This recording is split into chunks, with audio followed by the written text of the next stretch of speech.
Salut, on se retrouve à nouveau pour un live bruit de table en direct du CIRA. Aujourd'hui, je suis ravi de recevoir Laurent Aron, qui est sémiologue, et avec qui nous allons parler de la conscience du goût. La façon dont notre assiette aussi peut probablement sauver le monde. Donc Laurent, dis-nous ce qui t'anime. Bonjour d'abord. Je pense que autour du goût et autour de l'alimentation, la chose qui me tient le plus à cœur, c'est la notion de liberté de choix.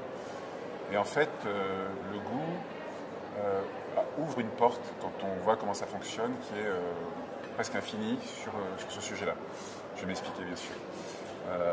Il y a d'abord une chose qui est qu'est-ce qui se passe quand on est devant une assiette aujourd'hui. Et en fait, on joue sa vie. Et aujourd'hui même, on peut dire qu'on joue la vie de la planète d'une certaine façon, sans être irréductible sur le sujet. Les choix qu'on peut faire ont un impact. Pendant longtemps, on a pu s'empoisonner, par exemple. Et d'ailleurs, il y a encore certains chefs d'État parano qui ont ce problème de leur assiette, qui délèguent à d'autres. Donc, on est devant un choix, et les gens ignorent à quel point ce choix il est profond, en fait.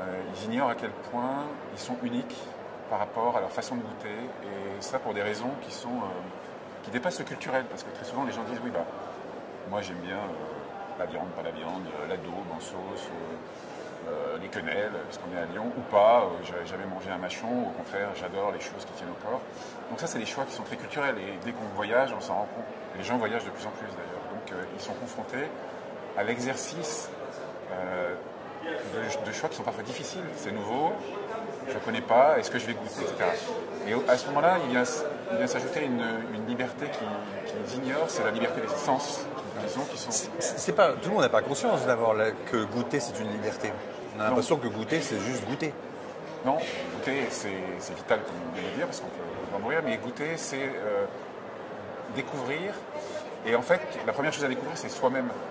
Et de ce point de vue, la vraie chose qu'on a appris c'est très peu pour la science, 30, 40 ans, c'est que tout ce qui est sur le goût, et le goût c'est aussi beaucoup de l'odorat, fonctionne pas comme les autres sens. C'est-à-dire que c'est très subjectif, pas seulement pour les raisons culturelles que j'évoquais, c'est-à-dire on aime telle chose, le voisin aime autre chose, à l'autre pays du monde.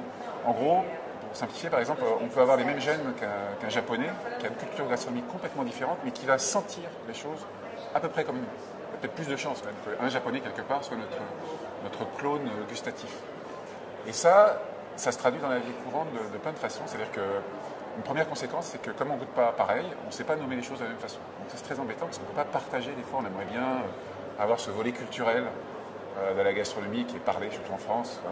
C'est le même organe qui nous fait goûter. C'est difficile de traduire, traduire par des mots. Dire qu'est-ce que c'est.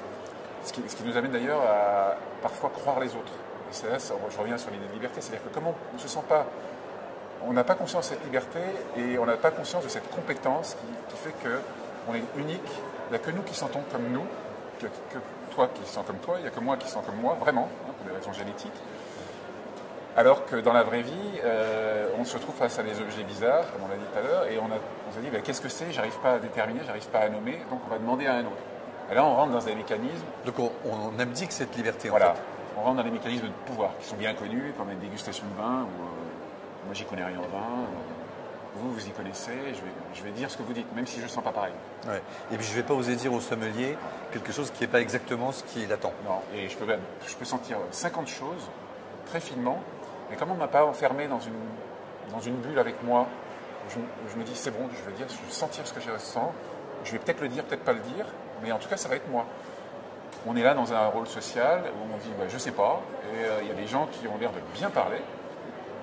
Peut-être ce mot-là, ça me dit quelque chose. Ça, c'est peut-être vrai, mais peut-être pas du tout. Donc ça veut dire que s'il en parle bien, c'est qu'il goûte bien. Voilà. Et peut-être s'il en parle mieux que moi, c'est qu'il goûte mieux. Parfois, une supercherie. Quand on les met à l'aveugle, c'est assez drôle en général. Il y a beaucoup d'études scientifiques qui ont été faites dans les dernières années. Bon, on est libre, d'accord. Mais on n'est pas seul. Et c'est ça, c'est le deuxième pan qui est important pour moi. C'est que cette liberté, elle nous confère aussi une forme de responsabilité. C'est-à-dire que goûter tout seul, manger tout seul, c'est pas marrant. On mange avec les autres, on cuisine souvent pour les autres, pour soi parfois, mais en pensant à soi-même comme quelqu'un d'autre qu'on veut récompenser. Et donc, le point clé aujourd'hui, pour revenir à ce qu'on disait au début sur les choix, c'est qu'on se retrouve devant une assiette qui est un lieu de conscience, où on peut, sachant qu'on est libre, sachant qu'on est fort, et même si on est bombardé d'informations, parce que, en gros, je pense que la dernière génération qui avait une réelle conscience sensible de ce qu'elle mangeait est réelle. J'entends voir les objets du monde, les animaux, les plantes qui généraient nos aliments, voir comment ça se transformait, c'est nos grands-parents. Nous, on a eu toutes ces massifications de la production, de la distribution qui ont fait écran, premier point. Et puis avec Internet, donc on est déjà bombardé d'informations pour nous rassurer, des brochures, des packaging, des codes, et tout ce que vous voulez. On est encore plus bombardé d'informations et surexposé aujourd'hui. Et comme le moteur du goût, on joue sa vie, c'est un moteur d'angoisse. C'est-à-dire, est-ce que ça va être bon? C'est-à-dire que est-ce que ça va être juste de bon, genre du plaisir? Il y a un petit relent de ce que je disais, je caricature bien sûr, il y a un petit relent de est-ce que je vais pas mourir? Oui, c'était quand même ça à l'origine. L'origine du goût, réellement, c'était aussi pour se protéger des poisons. Les hommes préhistoriques sentaient et goûtaient pour voir s'ils allaient être malades et s'ils risquaient de mourir. Exactement. Les chasseurs-cueilleurs, ils en sont là. Et si on se retrouve dans des situations de chasseurs-cueilleurs, c'est peut-être pas mal pour Koh-Lanta pour ça, on est dans cette situation. Ce qu'il y a, c'est que du coup, comme les sens ne sont plus directement utiles, ce qui fait d'ailleurs que ça a amené la vision à devenir dominante, on se confie au cerveau. Et le cerveau, il raisonne, il pense, et il oublie la conscience, le plaisir presque viscéral, physique qu'on peut avoir seul face à son assiette, que ce soit une sauce, des carottes râpées, peu importe, et d'interroger d'où ça vient tout ça. Tu penses que le visuel aujourd'hui vient polluer cette liberté de goûter? Disons qu'il prend beaucoup de place, et une bonne place, parce que c'est aussi l'esthétisation, le plaisir de l'œil, dans la cuisine, et ici... Tu parlais des Japonais, c'est eux qui ont introduit surtout cette notion d'assiette conçue comme un jardin. Oui. Dans les années 60, une assiette française, c'était un amas marron, et les Japonais nous ont appris à dresser ça comme un jardin japonais. Oui, c'est l'art de la précision et aussi une culture de produits avec grande profondeur. C'est ce qui nous rapproche, qui fait qu'on s'aime beaucoup, je pense, c'est de culture gastronomique. Ouais. Disons que le visuel est très important pour, on le voit dans les bento, etc., les codes couleurs, etc. Mais ça traverse tout le monde. C'est-à-dire que même des pays où il y a peut-être une culture moins élaborée, moins esthétisée, le visuel, l'olfaction délègue au visuel finalement. Et dans le visuel, il y a les informations qu'on lit, l'écriture, la lecture, et les informations qu'on poste, qui font qu'en fait, on est encore plus bombardé. Et donc, on ne prend plus le temps, on prend plus le temps de rien, ça c'est sûr, c'est bien triste. Si, on prend le temps en France, puisqu'on résiste encore à la temporalisation, en temporalisant notre repas. On prend un peu de temps à table, voilà, un peu plus que les autres. On prend pas assez, on en prend de façon très festive. Le vrai enjeu, c'est de reprendre du temps au quotidien. De faire que nos enfants, nos petits-enfants, ils aient envie, parce que déjà on temporalise le moment où on cuisine, le moment où on les emmène au restaurant, on laisse le temps exister et on les laisse exister eux à l'intérieur de ce temps-là. C'est-à-dire, prends le temps d'apprécier, pas juste « Ah, je suis dans un endroit à la mode, c'est super, etc.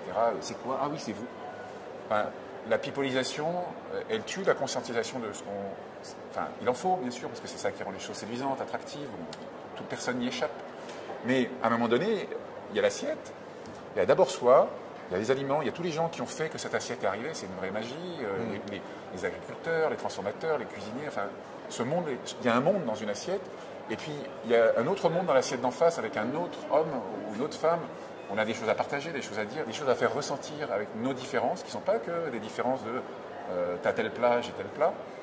Et alors là, c'est intéressant de dire, quand on regarde d'où ça vient, il y a des enjeux de responsabilité, effectivement, parce que ce poisson-là, s'il est surpêché, cette quantité de viande, etc., tout le monde est amené à réfléchir. Et il n'y a pas de raison qu'il y ait des gens qui ne mangeaient pas de viande, qui n'aient pas accès aujourd'hui, soit pour des raisons nutritionnelles, soit pour des raisons culturelles. Il va falloir en fait équilibrer ça, et pas dans la violence, pas dans la dureté, mais dans le partage.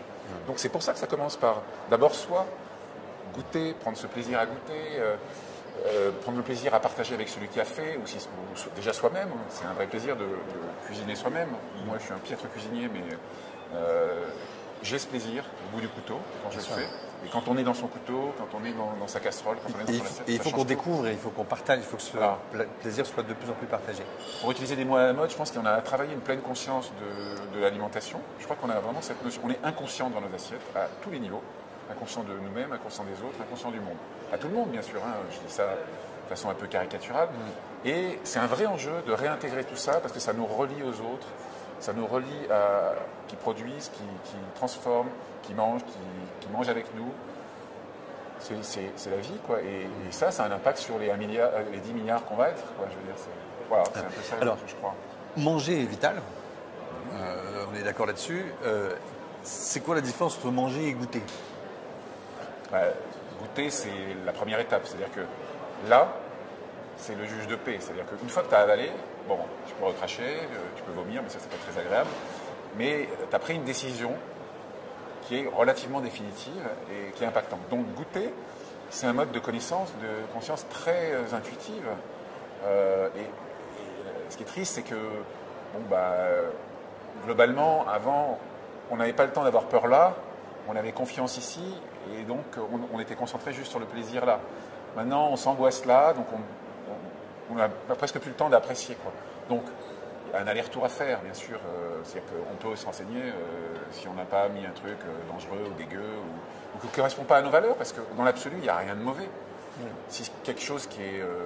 si on a envie de manger quelque chose d'industriel, c'est notre choix. On n'a pas toujours le choix en plus. Il faut juste se demander qu'est-ce qu'on mange, qu'est-ce que c'est. Des fois, on n'a pas le temps. Des fois, je pense qu'ici, il y a plein de chefs qui mangent des sandwichs qui ne correspondent pas forcément toujours à leurs critères, parce que c'est comme ça. J'en ai plein qui m'ont raconté ça, sans critiquer les sandwichs qui sont tous délicieux, bien sûr. Mais on va pas aller, pour autant ne pas aller au paradis des goûteurs, quoi. On n'est pas excommunié parce qu'on a... Mais à chaque instant de notre vie, se dire, prendre un petit pas de recul en goûtant et en pensant, se dire qu'est-ce que ça me fait comme plaisir. Peut-être que dans quelque chose de simple, bien agencé, même si ça dévie certaines règles, je sais pas, même un vegan qui va manger de la viande, peut-être qu'il a le droit d'avoir ce plaisir-là à ce moment-là, plutôt que de rester prisonnier de sa nouvelle religion, quoi. Pardon pour les véganes, mais quelque part, ces religions laïques qui apparaissent. Moi, je pense que c'est plutôt aussi, et c'est le message, le goût nous donne de la liberté, il doit nous donner de la tolérance aussi. Et pas seulement nous amener à faire de la distinction. C'est bon, le bon goût, c'est bien ça, mais si c'est juste pour l'élite, c'est intéressant parce que ça attire, ça entraîne. Mais si c'est pour séparer les hommes, pour dire il y a ceux qui ont droit à ça et puis les autres en rêvent, etc. Non, on doit être dans un rapport plus équilibré. Et je pense, moi, que tout ce que construit de très élevé, de très esthétisé la cuisine de grands chefs, l'avenir, c'est qu'elle regarde aussi plus la cuisine quotidienne. Elles s'investissent, mais ils le font. Ils ont compris, je pense. Il y a un vrai enjeu de revenir à ces plaisirs quotidiens et à aider à les rendre plus magiques pour les gens. De pédagogie aussi. De pédagogie, mais de pédagogie sensible, sensorielle. Moi, je travaille sur la sensorialité depuis toujours presque. Et c'est un tout. C'est des connaissances, c'est de l'expérience, c'est du lien. Mais ce n'est pas de la religion, par exemple. C'est pas la religion, si, au sens où elle relie, mais pas au sens où elle exclut. Est-ce que tu peux nous parler de la confiance ? La confiance, c'est celle qui se construit quand tu prends... tu t'aperçois que tu as des aptitudes que tu ignorais. Donc ça part de là, la confiance. Se faire confiance. Et que tu ne restes pas confronté à la compétence de l'autre que tu crois supérieure. Donc la confiance, elle se bâtit en soi.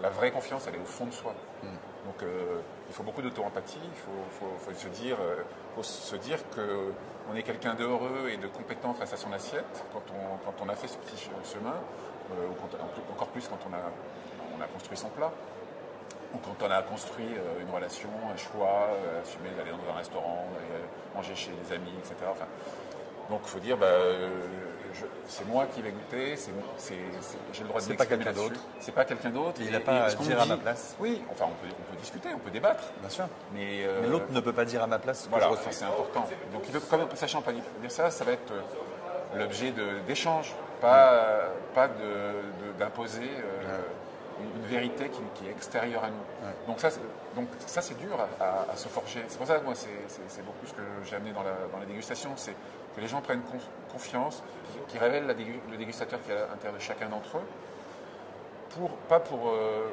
en faire un nouvel instrument de pouvoir en disant maintenant je sais que je sais déguster, donc je vais faire comme les autres avant. Ouais, et je vais imposer. Voilà, non, et pour dire on va pouvoir avoir cette surface d'échange en sachant que chacun a sa vérité et qu'elle est relative et que c'est une base d'échange. Voilà.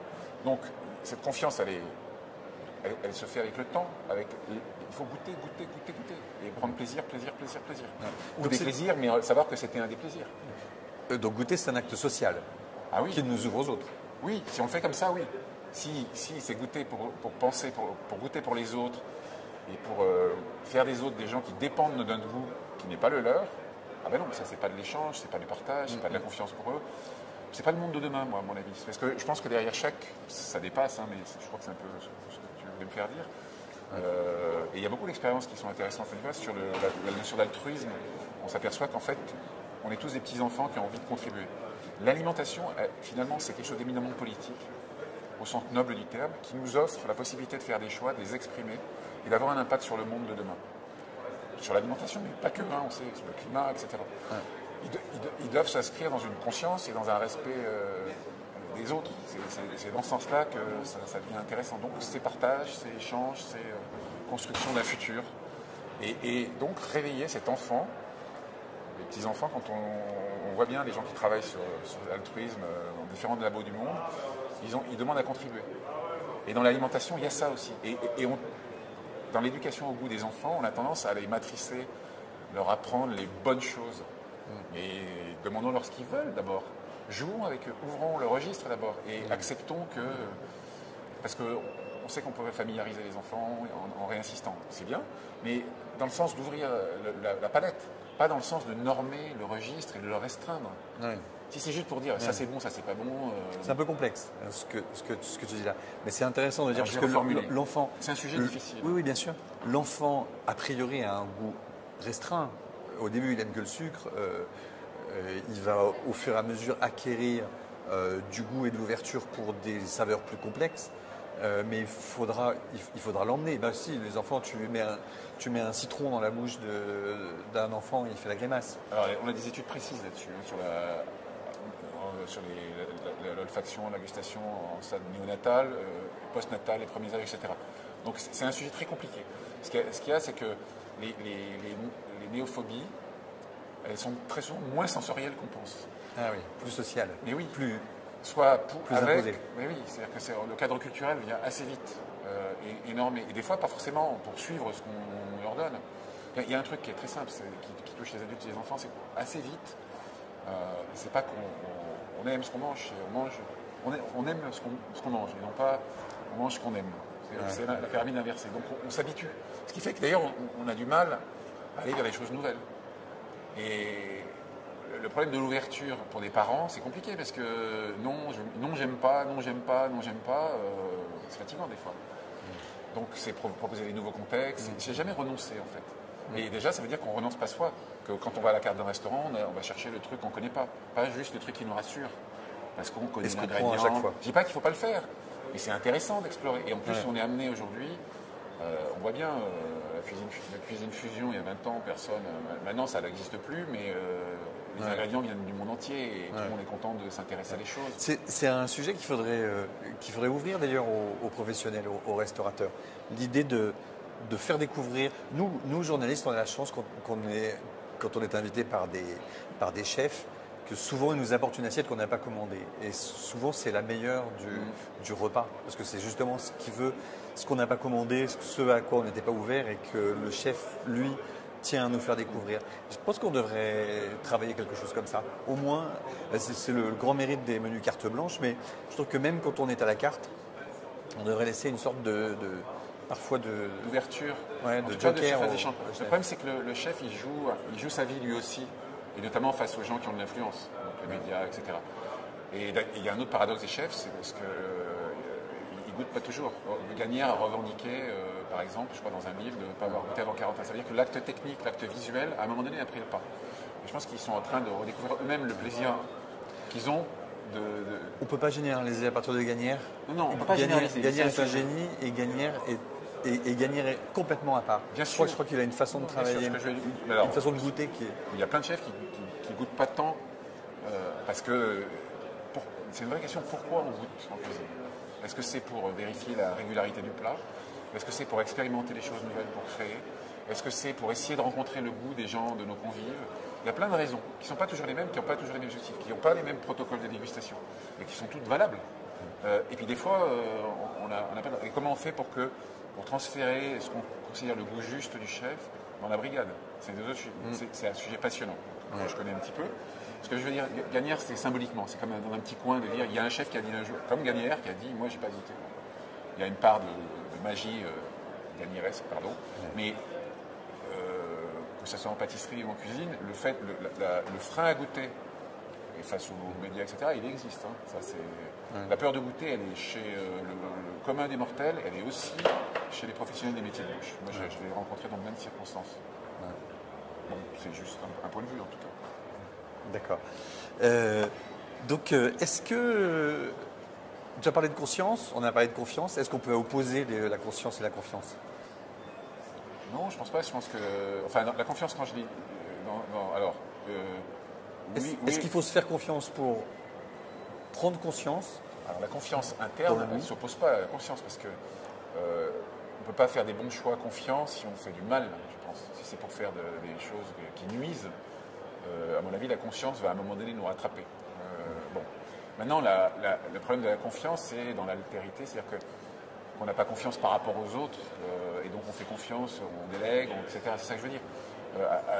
À ce niveau-là, oui, on peut perdre la conscience des choses si on dit on fait confiance à des gens qui ne sont pas honnêtes. Je sais pas, on n'attaque personne, mais les gens, s'ils ont peur, et si cette importance de la conscience et de la confiance dans ce qu'ils goûtent, dans ce qu'ils choisissent, est devenue vitale, c'est parce qu'ils ont vécu des traumatismes. Donc cette histoire des générations antérieures, la conscience et la confiance des aliments, ils l'exerçaient physiquement, immédiatement. Nous, comme je disais tout à l'heure, comme on l'a délégué, à un moment donné, dans les intermédiaires, il peut y avoir des chaînons, des maillons pourris, quoi. Et on l'a vécu. Et comme les médias, j'attaque pas les médias, je veux dire, mais le phénomène d'amplification amplifie les peurs pour n'importe quoi, mais pour la bouffe, c'est à la fois une question vitale et aussi, j'ai oublié de dire ça, c'est une relation identitaire. C'est un bateau de dire ça, mais ce que je mets en moi devient moi. Donc, je joue ma vie, mon identité, mon statut. Si je bois un grand vin, je deviens un grand homme. Quelque part, un petit peu. Je prends un grand plaisir aussi, et tant mieux. Mais peut-être des vins qui sont moins, des fois, on l'a tous vécu. Si c'est un copain vigneron, il n'a peut-être pas le renommé d'un grand château, mais il fait un vin extraordinaire. Il fait peut-être un vin pour nous, ce jour-là. Parce que c'est ça, ce qui est important, c'est le moment. C'est le moment qu'on vit. Il faut assumer pleinement que le goût, c'est ce qu'on a là. C'est nous, ce qu'on a là, c'est unique. Ce jour-là, nous, on est unique. Et l'instant, c'est-à-dire le contexte. Le contexte, c'est jamais le même. C'est avec qui je suis, voilà. Qu'est-ce que je fais. Un grand restaurant dans un Tupperware chez moi, le jour où je suis déprimé, ça ne fera jamais un grand... Il n'y a pas de vérité là-dessus. Tu veux dire que tu n'es pas un défenseur de la livraison C'est pas ça que j'ai dit. Moi, je pense que de la remise en température. Je ne suis pas un défenseur. J'ai sidéré par cette affiche, là, le métro. On voit un type qui ne prend pas une seconde pour faire sa gym, c'est-à-dire qu'il n'est pas dans sa gym, il est dans sa perte de calories, etc. Et chouette, il ne va même pas prendre 5 minutes pour, pardon, ceux qui ont fait cet annonce, même pas prendre de temps de bouffer parce que quelqu'un va vite lui livrer. Donc, ni dans un relation, vous voyez, où il se perd physiquement, c'est-à-dire que le côté corporel de ce qu'il fait, dans la façon de faire l'exercice physique, de prendre soin de son corps, corporel sané, elle est parallèlement en déséquilibre dans le moment où il va profiter d'une assiette peut-être parce que c'est vite, t'as pas le temps de manger, on s'en occupe. Ouais. Bon, peut-être qu'il va déguster, c'est possible ça. Il y a certainement certains qui vont... c'est mal parti. Oui, il a quand même mal commencé. Il faut croire en la... Moi je suis optimiste, donc je peux croire qu'il est paumé sur ton tapis. Pardon pour ceux qui font beaucoup de... Il est paumé parce qu'il a fait livrer, mais après s'il prend juste 15 secondes de conscience pour se dire bon, ok, maintenant là j'ai pas eu le temps, mais là je vais prendre le temps de déguster, de goûter. Là il revient sur le chemin de conscience, que c'est peut-être ça que tu évoquais, j'en sais rien. Voilà. Moi, je ne sais pas si ma réponse te va, mais... Elle me va très bien. Ouais. Je te remercie Laurent, évidemment c'était très court, c'était trop court, mais je sais qu'on va retravailler ensemble et on va creuser beaucoup de ces sujets ensemble dans les temps qui viennent, ce sera avec grand Avec plaisir. plaisir. Merci à toi. Merci à tous de nous avoir suivis et à très bientôt. On se retrouve ce soir pour un nouveau live, toujours en direct du Sierra. Salut!